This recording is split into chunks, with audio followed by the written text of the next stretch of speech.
আজকে আমি বানাবো ছোট মাছের একটা তরকারি। আমি প্রথমে মাছগুলো কেটে ধুয়ে পরিষ্কার করে নিয়েছি। আমি এখানে আলু বেগুন উচ্ছেগুলো বেশ সরু সরু করে কেটে নিয়েছি।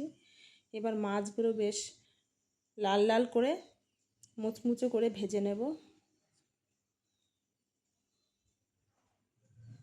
মাছগুলো আমার ভাজা হয়ে গেছে, এবার আমি তুলে নিচ্ছি। এবার আমি উচ্ছেটাও ভেজে নেব।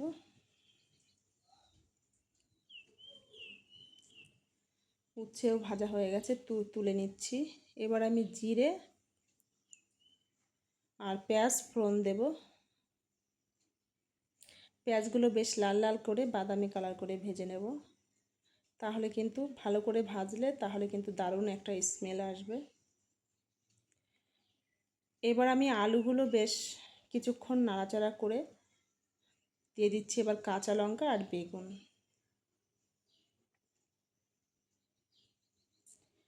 দিয়ে একটু কিছুক্ষণ নাড়াচাড়া করে দেব। দেখুন, আপনারা কিন্তু একদম টাটকা সবজি নেবেন, তাহলে খেতে বেশি ভালো লাগবে। আমি একদম টাটকা সবজি নিয়েছি। আর টাটকা সবজি যেভাবে রান্না করবেন সেভাবেই খুব ভালো লাগবে খেতে। এবার আমি দিয়ে দিচ্ছি পরিমাণ মতো লবণ আর হলুদ। দিয়ে বেশ কিছুক্ষণ আমি ভাজা ভাজা করে নেব সবজিটাকে।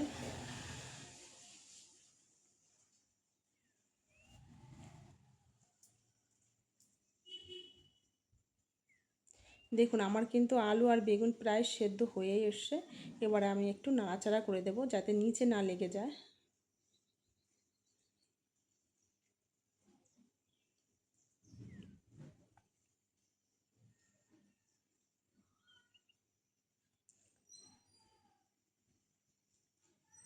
এবার আমি একটু সামান্য পরিমাণ একটু জল দিয়ে দেব।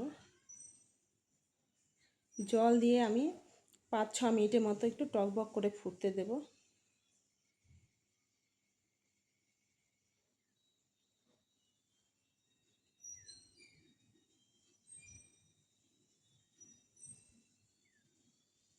দেখুন বেশ টকবক করে ফুটছে।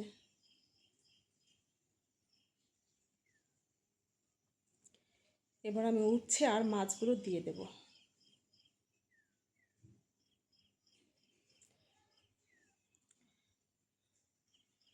মাছ আর উচ্ছে দিয়ে বেশ কিছুক্ষণ একটু 5 মিনিটের মতো আমি নাড়াচাড়া করে দেব।